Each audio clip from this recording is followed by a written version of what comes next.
ada anak yang minta tolong, kita diam saja. Dengan alasan itu bukan anak kita. Gue marah sama Tuhan karena udah ngambil bapak gue.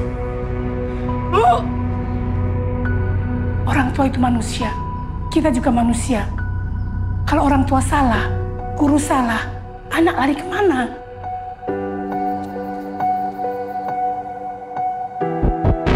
Buat saya, you are nothing kalau kau begini. Tahu? Nothing! Anjing! Bawang lo! Gue gak tahu. Gak tahu apa anjing? Lu gak tahu bokap gituin ala anjing? Bukannya Bapak harusnya sayang ya sama anaknya? Bukti apa yang kalian tunggu? Sampai ada yang terluka, sampai ada yang mati, gitu.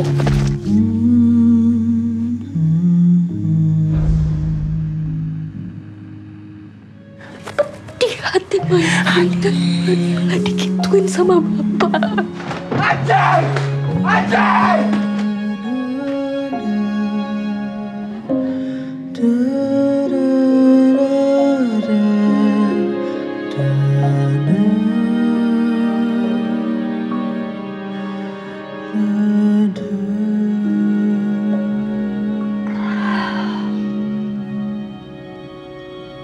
Gue berharap Mama sadar kalau gue ada.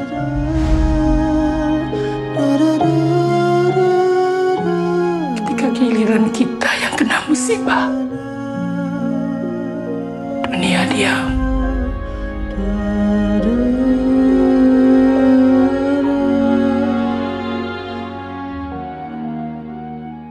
Oke, kalau gitu langsung aja, Vo. Kita tanyakan ke Mas Rudi. Ini pertanyaan pertama. Ketika tadi nonton isinya full soal keresahan, Mas Rudi. Jadi artinya keresahan yang banyak tadi, ini keresahan pribadi Mas Rudi, di kemudian banyak tahapan disesuai karakternya, atau seperti apa sebetulnya? Terima kasih rekan-rekan, wartawan, dan para guru yang sudah meluangkan waktu sore ini. Maaf kalau ada kekurangan dari kami, tapi saya pribadi sangat menghargai waktu yang sudah diluangkan untuk kami. Kalau masalah keresahan, ini memang keresahan saya dari zaman muda sampai saya menjadi orang tua sebenarnya. Pertama, ketika menjelang kita menjadi orang tua yang punya anak, itu ketakutan kita salah mengasuh. Nanti anak kita jadi apa, itu yang pertama, itu yang sangat ngeri gitu loh, karena semuanya bisa terjadi kan. Kayak di rumah oke, tapi kok kayaknya nanti, kok kayak gimana, tapi ntar salah, apa kemarin gue udah salah ya mengasuhnya ya? Aduh, kemarin gue bentaknya kekerasan nggak ya? Atau malah aku keseringan nggak dengerin nggak ya? Atau apa itu ketakutan luar biasa. Karena seiring dengan waktu itu banyak kejadian-kejadian di sekeliling saya yang sangat merasakan, dari perundungan, kekerasan seksual, kemudian ada yang bunuh diri, stres, kesehatan mental yang luar biasa parah gitu ya. Kemudian keresahan kedua adalah ketakutan saya sebagai orang tua salah memilih sekolah buat anak saya, salah memilih guru buat anak saya. Karena ternyata dari pengalaman saya, tanpa saya harus menyebutkan nama yang tepat ya, sempat kita salah sekolah dan salah guru sehingga anak saya agak terkoyak. Kemudian saya introspeksi, apa sayanya kali ya, tapi yang ini kayaknya bukan deh, ini kan aku udah rubah pola asuhku di sini, tapi yang ini kayaknya kok dia terus menjadi korban ya. Kalau anaknya misalnya di sekolah bagaimana, dia jadi korban, kurang nilainya, tiba-tiba nggak ngerjain ini, tiba-tiba menutup diri, tiba-tiba di kamar mandi, itu tetap salah dia. Terus di rumah kita juga mikir, jadi apa jangan-jangan gue nyalahin dia terus ya. Akhirnya saya memindah dia ke sekolah, ke sebuah tempat yang akhirnya mendapatkan guru yang tepat dan tempat yang tepat, dan akhirnya dia ternyata berubah menjadi lebih luar biasa. Dan tempat ini saya pakai syuting betulan gitu, karena di situ guru dipanggil kakak gitu. Jadi kayaknya terus anak-anak juga diperhatikan, setiap muridnya nggak dipukul rata gitu ya. Akhirnya anak saya berubah, saya langsung mikir, wah berarti sebenarnya kalau aku sebagai orang tua tidak terlambat, sempat untuk mengubah diri saya pola asuhnya, dan saya tahu menempatkan dia di guru yang tepat, tidak ada kata terlambat berarti gitu loh. Ini aja aku masih takut. Kan ini masih SMA dia, yang satu SMA, yang ini mau lulus SMP, yang satu udah mau lulus SD. Ini tiga-tiganya nih deg-degan, aku nih milih sekolahnya jangan salah lagi nih. Itu selalu menjadi pertanyaan saya sebagai orang tua soalnya. Karena kadang-kadang tempat bagus dan fasilitas luar biasa itu tidak menjamin apa-apa ternyata. Ternyata kuncinya itu di guru. Belajar dari siapa. Dan kalau saya membuat film ini, memang keresahan saya bahwa saya memang bukan orang tua yang sempurna. Makanya saya mau share, jadi gimana nih caranya nih kalau ini saya sampaikan dan saya bagi, dan ternyata anak saya juga sudah punya luka karena saya dan mungkin karena sekolah dan lain-lain. Ini lukanya nih gimana nih jangan sampai menjadi borok dan akhirnya berpanjangan, akhirnya menjadi karakter yang menakutkan, bahkan yang kita tidak mau gitu. Seperti karakter-karakter yang ada di tempat ini, yang entah karakter predatornya atau pelaku yang kekerasannya segala macam.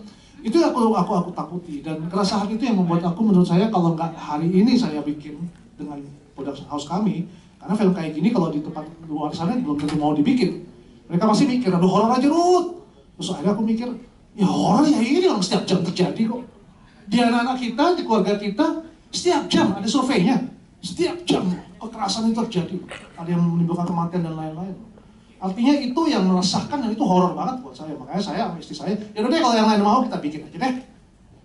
Home production gitu ya, ibaratnya yang kita sendiri, kita lakukan sih semua sendiri dengan rekan-rekan yang mau bantu. Itu sih. Luar biasa, ini real horror ya di kehidupan kita. Iya, mungkin memang akhirnya Rex Corp berkomitmen ya tentang isu-isu yang sangat dekat seperti ini. Karena seperti kita tahu bahwa... Lupa satu hal. Oke, Mas. Kacamata ini bukan buat so asik ya.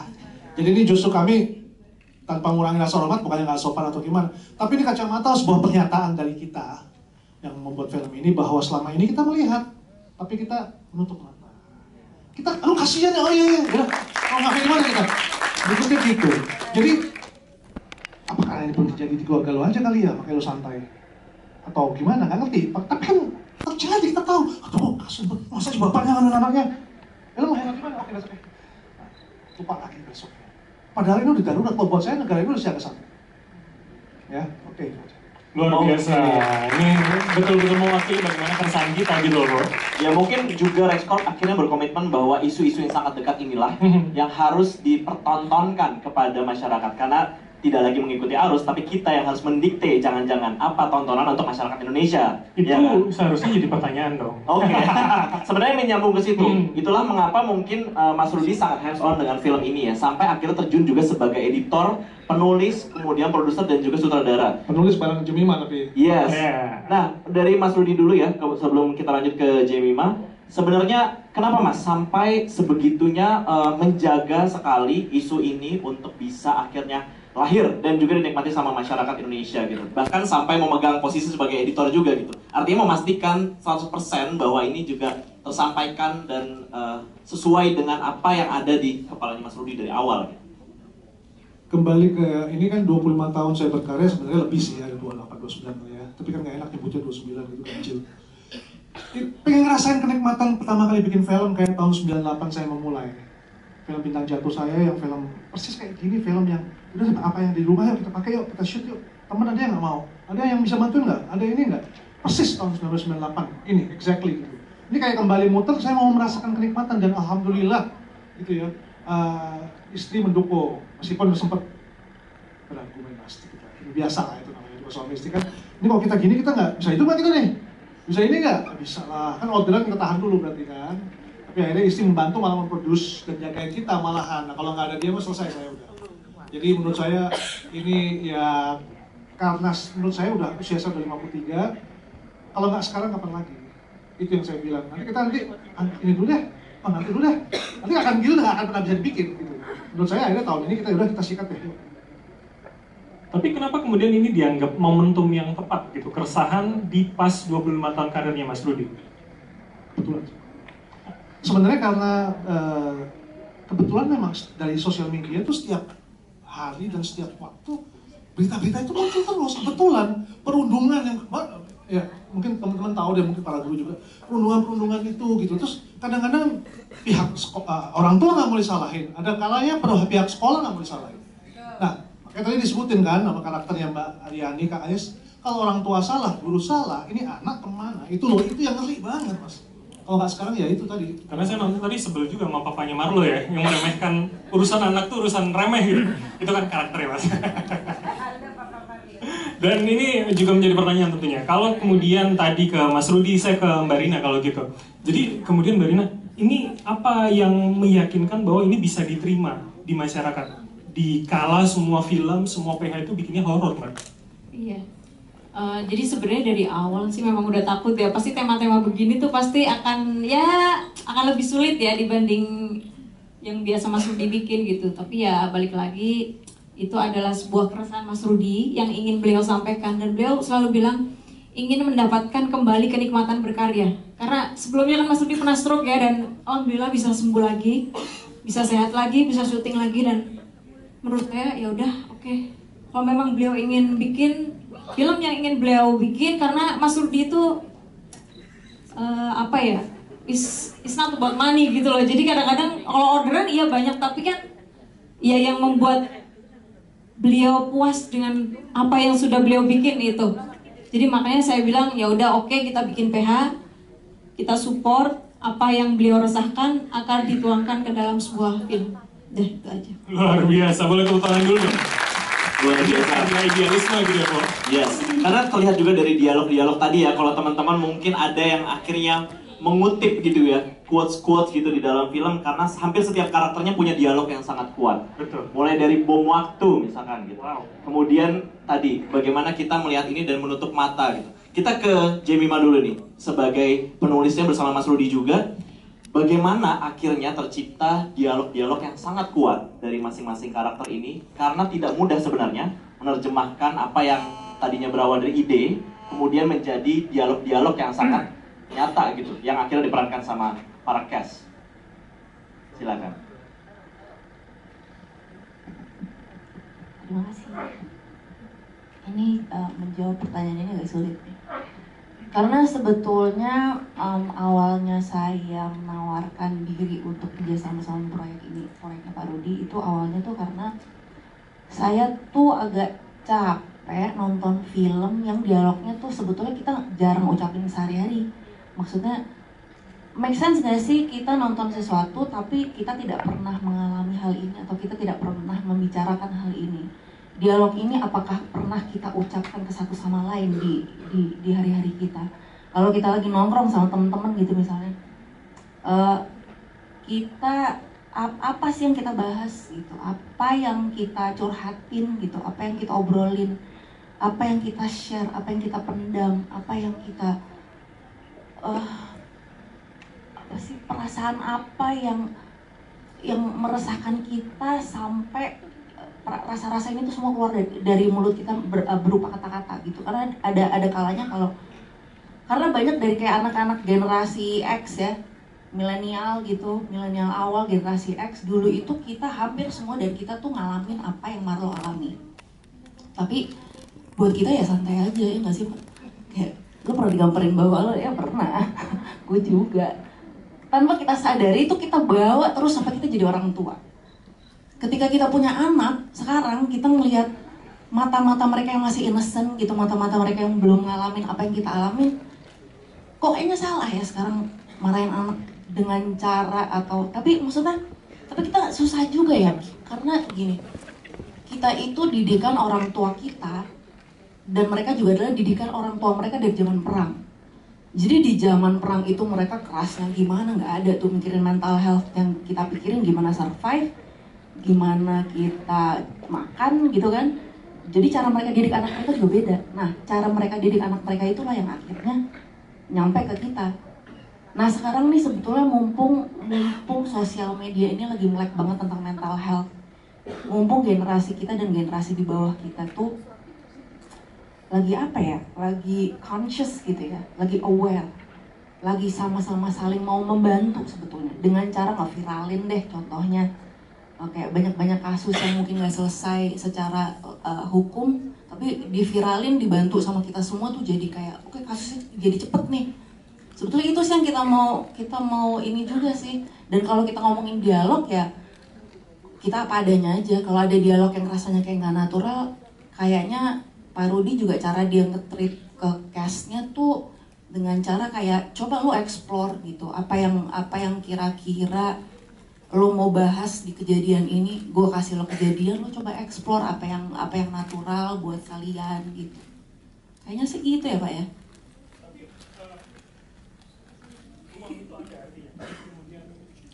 Ada ruang eksplorasi ya, yang mungkin di trial and error gitu ya, dicoba oleh para cast, kira-kira make sense nggak ya dengan dialog-dialog ini sesuai dengan karakternya masing-masing gitu. Oke, tapi sebelum dilanjutkan Bro, kita sambut dulu dong. Ada Mbak Poppy Sofia yang udah datang. Iya, kita tepuk tangan buat Poppy Sofia sebagai ibu dari Kito. Yang tadi di ending nangis banget ya. Nangis banget, jangan sedih. Ini guru-guru sama teman-teman media aja nangis banget gitu. Untung kita pakai kacamata hitam kok. Iya, terima kasih banyak. Kita lanjutkan ke Mas Rudi. Jadi ruang itu ada Mas untuk para cast kemudian menginterpretasikan lagi di luar Mbak Jemima dan Mas Rudi tentunya.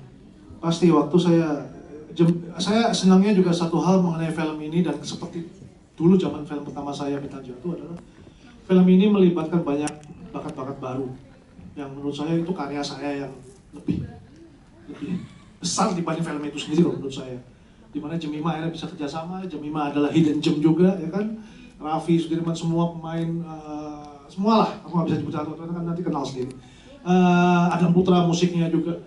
Tapi ketika aku ngomong sama Jemima, aku udah nulis. Tapi kalau kita nulis sendiri itu kadang-kadang kita terlalu dekat kan. Jadi harus aku lempar ke orang lain, itu gitu yang aku cocoknya Jemima gitu. Jemima nulis, aku baca, aku udah menjadi orang lain kan. Tapi dari saya dan dari Jemima, pas aku lempar ke pemain, itu kita menjadi orang lebih jauh lagi. Pas dilempar ke pemain, itu nyawanya baru dikasih. Karena mereka yang akan ngomong, mereka akan out, mereka akan menggelar peristiwa, rekayasa peristiwa itu sehingga penonton bisa percaya itu mereka tugasnya kan. Saya mendirect, iya, tapi itu nyawanya harus mereka kasih. Misalnya ketika kalimat-kalimatnya Mas Gilbert waktu menjadi bapaknya Marlo begitu, itu saya nggak ada bilang itu begitu ya, nggak ada, itu dia keluar sendirinya. Jadi itu udah dia ekspor sendiri gitu loh semua.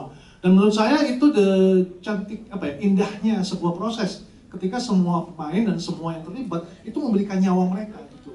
Jadi film punya nyawa, nggak cuma secari kertas dan sebuah ide yang kelihatannya oke gitu aja. Oke. Jadi nyawa itu tidak hanya diciptakan oleh Mas Rudi begitu ya, sebagai pencipta semestanya gitu Mas Rudi ya. Memang skrip itu dan saya dan Jemima hanya menciptakan semestanya memang. Tapi semesta ini harus dihidupkan oleh manusia-manusia ini. Luar biasa. Iya. Salah satunya juga yang akhirnya menghidupkan naskah ini, dan teman-teman tadi terbawa suasana, aku ngintip-ngintip sedikit gitu ya di kamera, ada yang nangis mewek gitu ya, ada yang nahan-nahan, ada yang udah kerut-kerut alis, itu karena musik yang sangat emosional ya. Betul. Kita akan tanya sama Adam, rekan-rekan, ini Adam Putra, boleh berdiri dong, biar kelihatan. Mas Adam berdiri dong, boleh berdiri. Yang menciptakan musik scoringnya dan membawa kita kepada suasana dan sangat dekat gitu ya dengan karakter-karakternya. Jadi tidak melulu bahwa adegan sedih harus musik yang sangat pelan, adegan marah dan kecewa harus musik yang sangat kencang. Tapi ternyata dengan alunan yang tadi juga disiapkan sama Adam gitu ya dan tim, ternyata kita terbawa juga gitu emosinya. Dan ini sepertinya belum ditemukan di film-film lain gitu. Gimana Adam? Prosesnya mulai dari baca skrip sampai diskusi, mungkin bisa diceritakan sama kita.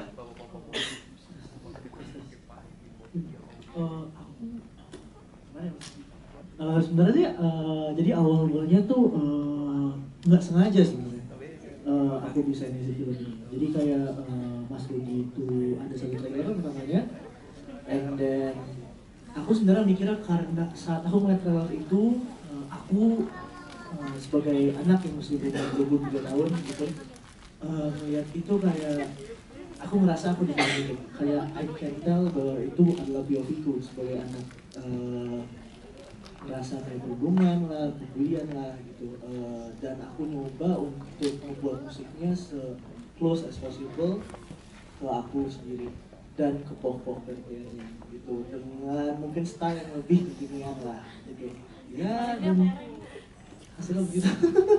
Sekali lagi tepuk tangan untuk Adam Putra. Hasilnya begitu, tapi ternyata nyata banget gitu dampaknya ya Bram ya. Karena ini prosesnya kan berapa lama ya untuk mendeliver gitu ya, apa yang berada di naskah, dialog-dialognya sampai akhirnya ada di film seluruhnya. Nggak lama sih, artinya dalam 1 bulan. Karena Gan aktor-aktor yang berbalan ini yang sangat bagus mainnya. Saat pertama kali saya nonton filmnya, aku bisa ngerasain banget karakter mereka masing-masing dan jadi nggak susah untuk membuat theme song untuk film karakter ini. Dan ya delivernya sangat luar biasa. Dia juga karya pertama saya untuk film lebar. Jadi ya semoga semua nikmati. Luar biasa.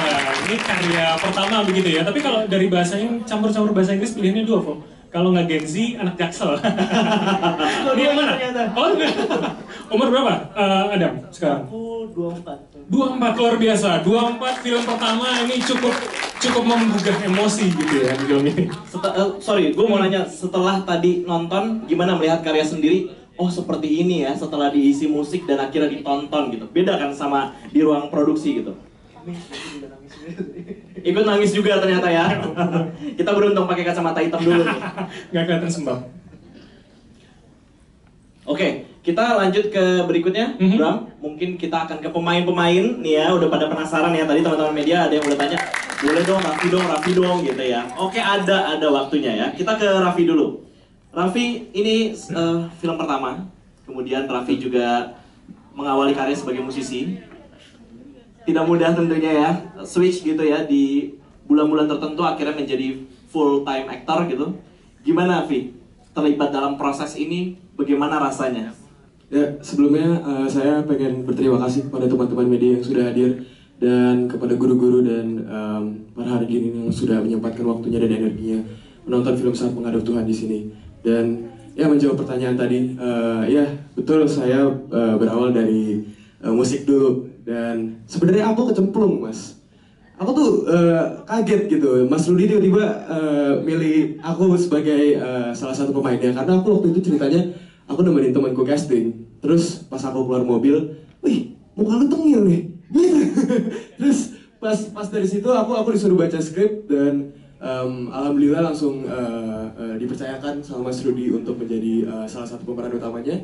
Dan untuk nge-switch dari musik ke film mungkin ada hal yang similar ya, karena dia ada olah rasa dan saya juga belajar banget sama teman-teman saya di sini semua, sama senior di sini semua juga untuk ngebedah karakternya gimana sih kalau misalnya lu orang tua lu dibunuh, bapak lu dibunuh zaman dulu, lu nggak mungkin ngomongnya happy gitu, lu nggak mungkin dan niup saxophone happy gitu. Tapi kalau lu sama sahabat lu ulang tahun gitu, ya pasti lu genuine sama dia. Dan itu mungkin salah satu hal yang sama di musik gitu ya mas, karena di musik juga aku mainin rasa dan aku menulis lirik sendiri dan menulis melodi sendiri dan ya seperti itu sih.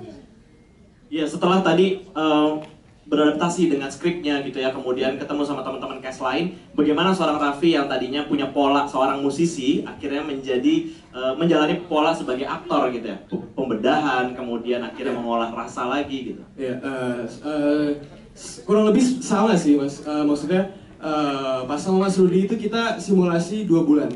Jadi benar-benar kita baca skripnya keseluruhannya dan kita disuruh diminta tolong untuk memperagakan adegannya tanpa skrip yang fix. Jadi kita harus sudah tahu gimana cara karakternya berkomunikasi satu sama lain, gimana cara karakternya bereaksi kalau misalnya dia teman yang ngomong seperti ini. Dan metode Mas Rudi itu sedikit berbeda dengan mungkin film-film lain. Mas Rudi mengimplementasikan, dia mereka ulang adegannya, dia merekam dengan HP, dan kita diminta untuk melakukan adegannya seperti saat nanti kita syuting. Dan mungkin itu yang membuat kami gitu, kita semua familiar pada saat syuting gitu sih mas. Dan untuk nge-switchnya mungkin pas kalau di musik, aku latihan saxophone 2 minggu sekali, 2 minggu tiap hari.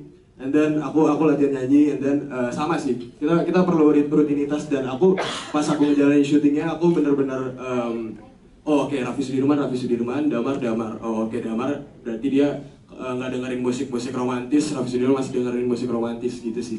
Gitu. Oke, tepuk tangan untuk Raffi Sudirman. Jadi karakternya itu dapat banget ya, terutama yatimnya tadi ya Vi ya. Nah ini pengen juga aku tanyakan, tapi kemudian ke bintang lainnya kali ya. Abelo sebagai Gito, ini kan juga salah satu yang kemudian dapat banget ya sebagai anak dari keluarga broken home gitu loh. Nah itu gimana cara kemudian bisa mendapatkan motivasi karakternya, latar belakangnya itu gimana kamu masukkan dalam dirimu? Oke, manggilnya apa sih? Abi, Elo, Iyo, atau apa? Iyo. Iyo ya? Oke. Soalnya ada yang nanya tadi, ih ganteng, manggilnya siapa ya? Gitu. Lanjut, gimana? Kalau membedah karakternya sih ya, karena pas kita workshop jadi kan setiap saudara kan beda-beda ya cara mendidik para pemainnya. Kayak misalnya kalau Om Rudy kan, dia cara ke pemainnya tuh kita ada workshop. Jadi sebelum kita syuting tuh ada workshop. Jadi workshop kayak membedah skrip dan kita langsung latihan ke pemain langsung. Setelah udah latihan kita langsung presentation ke Om Rudy langsung depan kamera. Jadi kita bisa ngelihat yang kita latihan ini tuh penonton tuh bisa ngertiin nggak sih perasaan yang kita dapat kalau kita lagi keluarin tuh apa gimana itu sih. Terus kita juga 2 bulan kan latihannya, jadi dari 2 bulan itu kita benar-benar udah masuk karakter itu gitu. Oke, ini film pertama untuk Iyo juga? Pertama. Gimana? Kapok apa pengen lagi nagih atau gimana setelah melalui prosesnya berbulan-bulan ini? Dan setelah melihat hasilnya tentunya. Yes. Pengen lagi sih ya. Pengen lagi. Iya. Okay. Ada yang mau tanya sama Iyo? Ada yang mau tanya tapi nanti ya. Ya, simpan buat nanti dong, bukan nanti ya. Kita ke cast lainnya. Semua siapa bro? Kira-kira? Ada banyak nih, jangan sedih, ada banyak. Dan sebagian besarnya memang orang-orang yang baru terlibat di film. Betul sekali, tapi lebih enak mungkin kita 4 sekawannya dulu kali ya. Kita korek-korek gimana kemudian luka dan dukanya tadi memasukkan dari karakter ke dirinya sendiri. Aku mau ke Denisha kalau gitu. Nah ini kira-kira kalau kamu gimana? Sama nggak tadi dengan Iyo, kemudian dengan Raffi gitu untuk kemudian memasukkan itu dalam karakternya? Oke, jadi sebelumnya aku mau makasih dulu sama semua hadirin yang udah datang. Terus makasih juga buat pertanyaannya tadi. Jadi buat karakter Nala sendiri itu lumayan baru ya buat aku untuk dapat karakter yang agak sedih gitu ya sebenarnya karakternya dibandingkan mungkin proyek-proyek aku sebelumnya itu fokusnya biasanya genre romance atau mungkin komedi gitu kan. Terus ketika aku dapat karakter Nala ini, aku sempat break dulu, aku jadi nggak berani ngambil project lain karena menurut aku untuk pendalaman karakternya akan sedikit lebih sulit gitu kan. Tapi selama proses simulasi, kalau yang udah dijelasin sama Raffi dan Nabila tadi, kalau sama Murni itu bentuknya simulasi, jadi kita beneran hands on sama karakternya, terus mungkin kayak personality kecil dari karakter tersebut tuh jadi bener-bener bisa kita explore gitu. Aku ingat juga aku pernah bilang sama cast yang lain pas simulasi pertama, aku bilang Om Rudy is such a passionate storyteller. Jadi pas dia cerita gimana dia mau cerita ini terbentuk, itu aku bener-bener ngerasa kayak ikut andil banget di cerita dia juga gitu. Jadi bener-bener rasanya sangat dekat dengan hati juga gitu. Jadi prosesnya bener-bener menyenangkan sih menurut aku. Tapi beban nggak mendapatkan karakter yang salah satu utama dengan beban psikologis tadi? Jujur aku sempat survei juga ke teman-teman terdekat aku yang mungkin pernah mengalami kasus yang sama juga. Terus jadi aku sedikit berhati-hati bagaimana harus aku menjadi Nala gitu. Aku harus nanya-nanya teman dulu ketika mereka mendapatkan hal seperti itu, apakah cerita ke teman terdekat gitu, ataukah mereka menyimpan dalam diri sendiri juga gitu. Jadi prosesnya aku emang lebih banyak tanya-tanya sama teman-teman terdekat atau orang-orang yang aku emang tahu mengalami hal tersebut. Jadi prosesnya juga harus sedikit lebih berhati-hati daripada aku main di project-project sebelumnya. Jadi harus lebih dalam ya risetnya. Tapi bentar, kalian berempat nih manggilnya karakter atau nama sih? Kayaknya agak asing ya manggil nama sendiri ya tadi. Nah, manggilnya karakter sih. Nama karakter, kalau kebiasaan ya. Lebih. Soalnya kalau misalnya pas lagi syuting juga kadang-kadang kita manggilnya pasti nama Damar, Iyo, Maya juga kan. Terus kadang-kadang keterusan juga gitu. Apalagi Abielo terus gitu tuh namanya rada mirip gitu. Jadi kita Iyo gitu namanya sama semua. Jadi kedekatannya masih terbangun ya, Fo, setelah film gitu loh. Tepuk tangan buat Denisha yang berperan sebagai Nala. Dari Nala kita lanjut ke Maya, Bro. Ya, Maya boleh Cindy. Maya sebagai Cindy atau Cindy sebagai Maya nih? Oke, Cindy. Gimana prosesnya sampai kamu akhirnya bisa klop banget sama 4 sekawan ini? Itu susah nggak sih membangun chemistry-nya? Thank you. Semuanya thank you banget. Aku happy banget ternyata film ini bisa diterima dengan baik oleh kalian. Sebelumnya sempat deg-degan takut filmnya terlalu dark atau gimana. But thank you banget semuanya. Anyway, untuk proses aku bisa dekat sama mereka bertiga itu cukup sulit. Kenapa? Karena di sini tuh aku jadi yang termuda kan. Padahal aslinya aku tuh yang tertua dan bahkan sama Gito aku beda umur cukup jauh. Jadi kami sendiri juga harus bangun chemistry-nya gitu loh. cukup sulit, tapi puji Tuhan along the way kita bisa bareng-bareng. Oke, ini artinya memang selama prosesnya ya Bram ya. Ini artinya Mas Rudy juga tim ini sangat berhasil menciptakan chemistry keempatnya ini. Sampai tadi kalau kita lihat dialog-dialognya, mungkin aku akan tanya nanti kemudian ya. Karena terasa dialog-dialognya itu banyak tercetus sangat natural. Tidak scripted gitu ya kelihatan ya. Betul, tapi yang jadi menarik juga adalah saya tuh jadi inget istilah chosen family gitu ya. Ini untuk kemudian mereka-mereka yang tidak berasal dari keluarga sempurna menemukan kenyamanan satu sama lain, dan itu juga terbangun tentunya di 4 sekawan ini. Boleh minta tepuk tangan dulu dong untuk 4 bintang utama yang luar biasa. Tapi aku bergaul sama yang lebih tua lagi daripada aku, jadi lumayan menyenangkan lah bisa bergaul dengan mereka. Jadi generation gap-nya ternyata juga ada di pemainnya gitu loh. Iya benar-benar, karena selain berempat ini mungkin ada Dede juga yang bisa cerita ya. Dede sebagai Marlo bisa cerita, ini kan tidak merupakan bagian dari 4 sekawan gitu. Tapi gimana caranya supaya Dede ini juga masuk ke dalam community di film itu gitu ya, sebagai Marlo yang juga berteman dengan 4 sekawan ini, tapi menjadi lawannya gitu. Gimana deh pendalamannya? Assalamualaikum warahmatullahi wabarakatuh. Waalaikumsalam. Ya, alangkah baiknya kita ini cowok-cowok yang nggak bisa ditebak ya. sebelum kita berargumen ya, ada baiknya kita berdoa dulu ya. Cuman untuk masalah karakter sih sebenarnya cukup sulit ya. Saya untuk menyatu dengan adik-adikku, cie. Enggak, soalnya aku juga cukup tua sih. Lu berapa sih, Sin? Lu berapa sih, Sin? Iya, maksudnya biasanya satu dibuka, yang lainnya akan ditanya juga. Iya, jangan. Maksudnya si Cindy ngerasa lebih tua tapi jadi adik. Nah, ini saya gimana gitu ya kan, diposisikan di mana, karena ya aku juga gaulnya malah lebih bapak-bapak lagi, kakek-kakek. Biasanya saya meeting apa gitu ya kan. Itu kelihatan sih, kelihatan. Iya kan. Tiba-tiba bertemu sama adik-adik teman-teman ini sangat-sangat terima kasih, sangat-sangat aduh, aku tuh terharu Mas Rudy. Aku tuh bingung, senang dan bingung karena saya tuh sempat mau diusir dari lokasi gitu. Oke, sabar. Iya, jadi saya tuh 3 kali ganti karakter dan mungkin nggak ada yang cocok ternyata, Mas gitu. Saya sempat nyoba karakter Gito, saya nyoba karakter guru juga nggak ada apa sih namanya, nggak ada nyawanya, iya, wibawanya, iya nggak ada. Tiba-tiba Marlo, oh kayaknya bisa nih gitu. Kalau Marlo nggak bisa, kayaknya Mas Rudy mending siapa gitu ya kan yang dipilih. Cuman ya bukan pengen ini ya, ini real true story gitu. Nyawa dari ini semua memang Mas Rudy, The Real Masterpiece kita. Terima kasih Mas Rudy. Bisa masuk ya deh ya. Next film kontraknya ke siapa nih? Tapi kalau misalnya ini kan saya dikasih masukan sama Mbak Rina. Kalau misalnya saya cerita prosesnya, boleh nggak sih? Kepanjangan nggak sih? Boleh. Takut nanti sampai maghrib gitu. Nggak apa-apa, kita boleh, tapi singkat kali ya. Kan masih ada yang lain belum ditanya. Nah itu dia, makanya nanti aja deh cerita prosesnya. Paling kurang lebih saya itu sempat mau diusir dan welcome back gitu ya.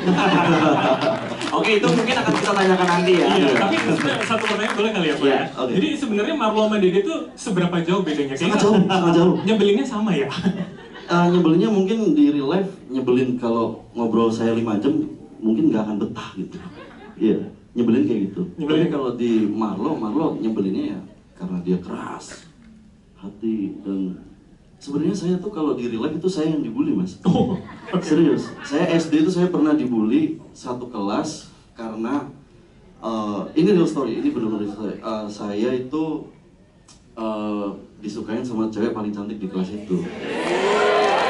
Jadi saya nggak tahu tuh, aduh gimana caranya saya menghindar ya kan, orang dia yang suka saya nggak suka gitu ya. Tapi akhirnya gara-gara itu ketua geng dari itu semua malah ngakrapin saya buat dekat sama si cewek itu. Wadi Biro itu. Cocok lah jadi Marlo ya. Cocok jadi Marlo ya.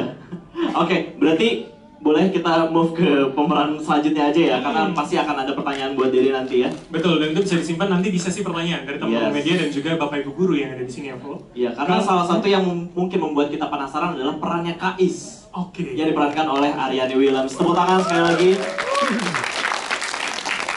Tadi melihat rambut panjangnya sudah ada yang mewek gitu ya di awal film gitu ya. Gimana nih Kais?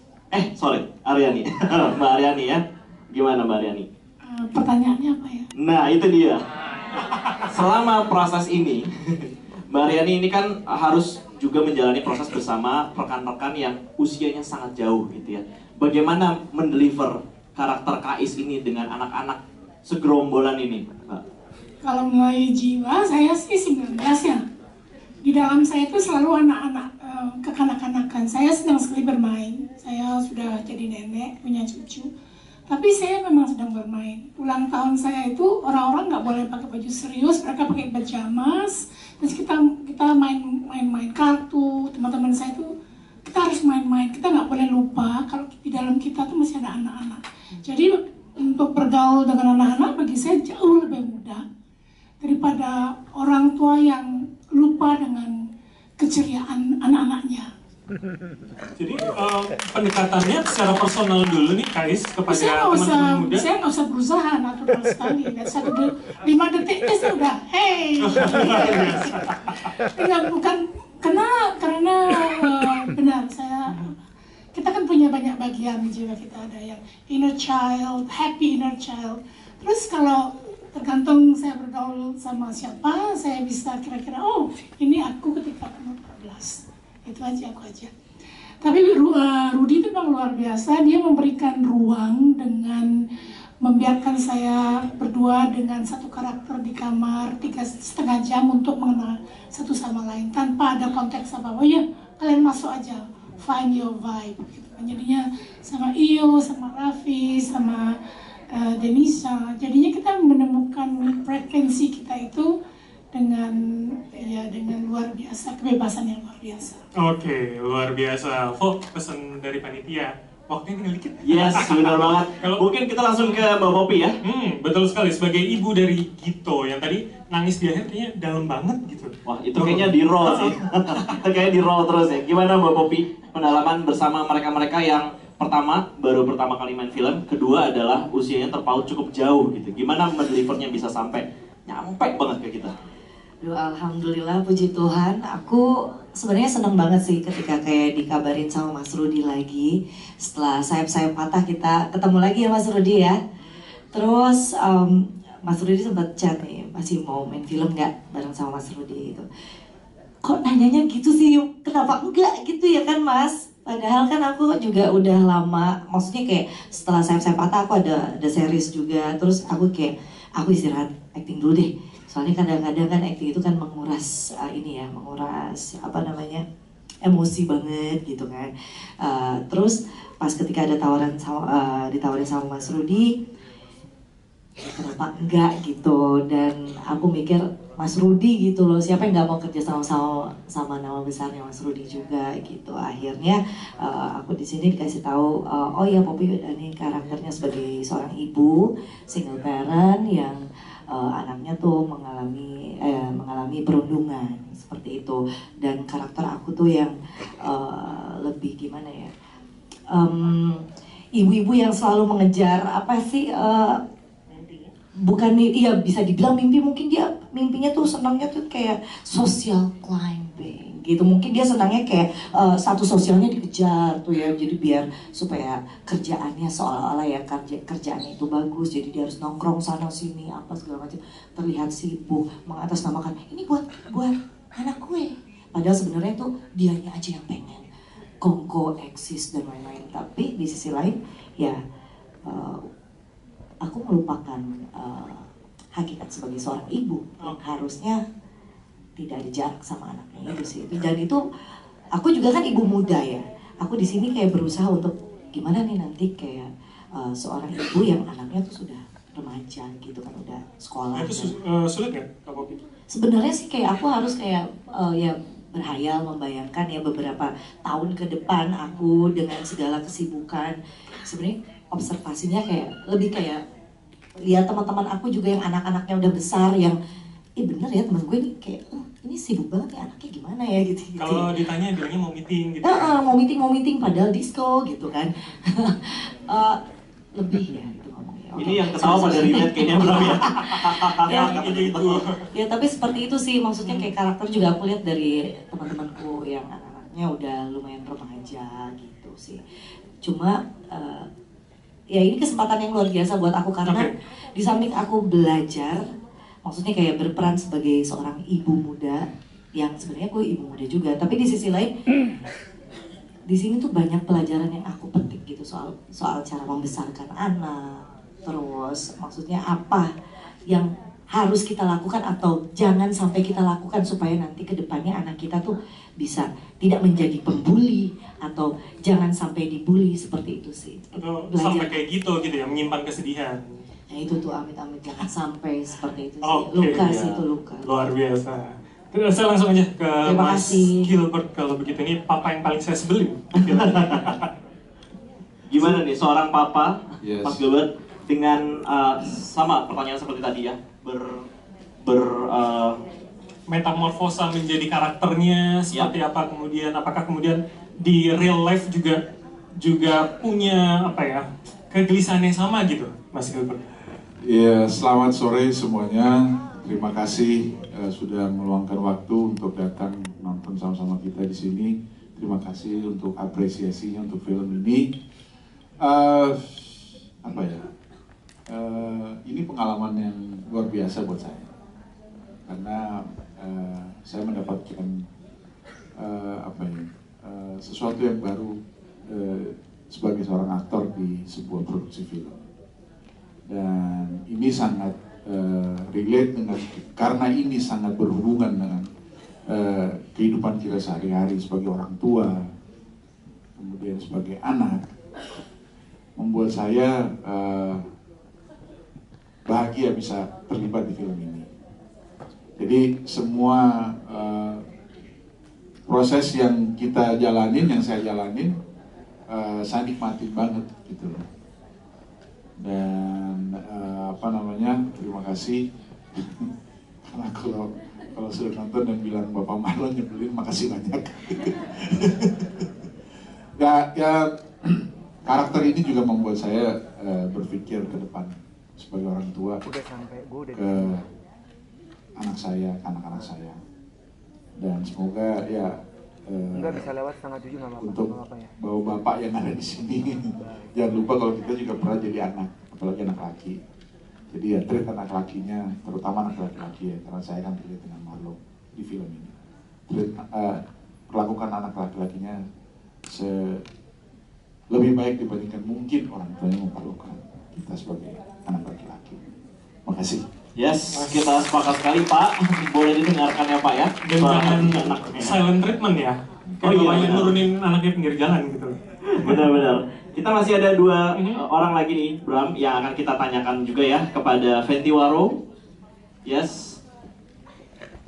Mbak Fenty, bagaimana caranya beradaptasi dengan skrip yang sebenarnya secara beban psikologisnya cukup berat gitu ya. Hampir semua karakternya mungkin mengalami tarik-menarik psikologi satu sama lain.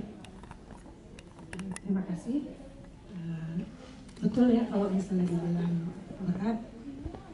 Waktu pertama kali terima dari Mas Rudi juga skripnya masih berat banget gitu. Cuma kita lalui proses seperti yang tadi, terus banyak-banyak ngobrol sama Mas Rudi. Ini maunya kayak apa gitu. Terus Mas itu sih detek karena Mas Rudi bilang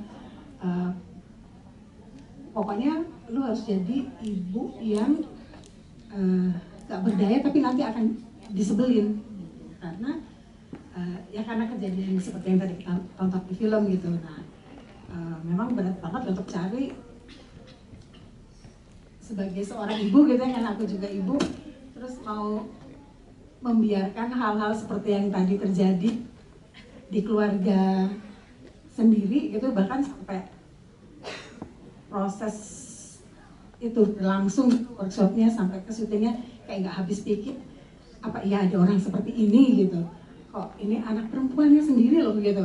Itu yang paling berat sih kalau buat aku itu gitu ya, melepaskan diriku sebagai Fenty terus menjadi Buwit, punya Lala dan Maya. Itu memang berat banget. Cuma Mas Rudi waktu itu pas workshop, salah satunya gitu ya, pas workshop tuh ada yang Mas Rudi bilang, kita ngobrol gitu, terus cari ini gimana ya Mas, mau kita gambarkannya kayak gimana, cari alasannya apa. Ya kadang-kadang memang nggak perlu alasan kan, gitu ya, memang kejadian itu nggak terjadi ke kita kan bukan berarti kejadian itu nggak ada gitu. Ya kita memang nggak akan pernah bisa ngerti kalau kita sebagai manusia yang normal gitu ya, tapi ternyata ada loh yang kayak gitu dan kita memang nggak akan bisa terima cara berpikirnya dia, tapi itu ada dan terjadi gitu. Nah jadi memang kesulitan saya sih itu, cuma akhirnya ya banyak-banyak ngobrol sama Mas Rudi, terus pas ada di workshop tuh dia bilang udah coba kita jalanin dulu ya ini proses latihan yang ini, kamu coba saya push kira-kira kata-kata yang akan keluar dari kamu tuh kayak apa gitu. Nah, terus kata Mas Rudi, ya udah itu yang dipegang. Ya kata-kata yang sangat kuat ya. Nah, kamu nggak akan ngerti nak, ya tadi ya. Tapi karakter Bu itu kadang mengingatkan kita, ibu itu menjadi posisi yang sering terjepit ya di rumah gitu ya bro. Nggak relate ya? Ya betul loh. Sabar ibu, sabar. Betul. Itu juga makanya kayak yang gimana ya? Ya ini anaknya, tapi ini suaminya orang yang pernah pada suatu waktu dulu dia jatuh cinta sebelum bahkan anak-anaknya lahir, mungkin gitu ya. Tapi kan entah apa yang terjadi dalam kehidupan berkeluarga dan segala macam, ada yang berubah gitu. Apalagi ya mungkin memang kalau kita udah punya anak, kehidupan nggak selamanya bagus. Mungkin masalah ekonomi, ada aja masalah yang lain. Ya itu mungkin terjepitnya ibu tuh kayak gitu ya. Kita mau ngomong ke suaminya juga keluar terus berusaha menafkahi keluarganya gitu misalnya. Kita juga ingin melindungi anak kita gitu. Mau ngelindungin anak kita, takut, lebih ke takut. Kalau misalnya saya ngelawan suami saya, nanti siapa yang akan support keluarga lagi gitu. Mungkin kayak gitu kali ya gambaran. Ya oke teman-teman, tepuk tangan dulu untuk Mbak Fenty. Wah, ada yang ikut berkaca-kaca nih sepertinya ibu-ibu di depan saya ini ya. Iya ibu sabar. Ibu sabar, karena kita semua pasti pernah merasakannya. Kita relate banget dengan cerita dari 4 tokoh utama dan juga keluarganya masing-masing. Betul, dan yang terakhir Fo, jangan lupa ditanyakan juga ke Mas Jiro sebagai guru ini. Betul. Kira-kira memposisikannya seperti apa kalau kemudian triangle ada anak, orang tua, guru. Nah posisi guru ini seperti apa yang pengen digambarkan di film ini? Oke baik, terima kasih pertanyaannya dan saya mau ucapkan terima kasih juga untuk yang hadir, teman-teman media dan teman-teman guru. Sedikit informasi, saya juga kritikus film, jadi makanya saya panggil teman-teman. Saya dari media juga, dan saya sehari-hari saya adalah seorang guru. Saya juga pengajar sebenarnya. Tepuk tangan dulu dong untuk Mas Jiro. Yang guru ternyata seorang guru juga. Seorang guru juga. Dan ketika saya dapat peran ini, saya juga banyak diskusi sama Mas Rudi yang saya tuh harus seperti apa, guru seperti apa yang Mas Rudi inginkan. Dan di sini yang saya tangkap adalah dari film ini itu banyak suara yang tidak tersuarakan, yang artinya kita sebagai orang dewasa, mau itu orang tua, guru, kadang-kadang kita melupakan suara anak-anak. Kita selalu memberikan pandangan kita dari suara kita sebagai orang dewasa yang mendikte anak-anak, kamu harusnya begini, kamu harusnya begitu, kamu sebaiknya begini, kamu sebaiknya begitu. Dan di mana suara anak-anak di sini? Dan itu kadang-kadang jadi film ini membuat sentilan mungkin buat kita. Jadi mungkin saya tidak sendiri di sini karena ada teman-teman guru juga di sini. Jadi mungkin ini sama-sama untuk jadi refleksi ke kita semua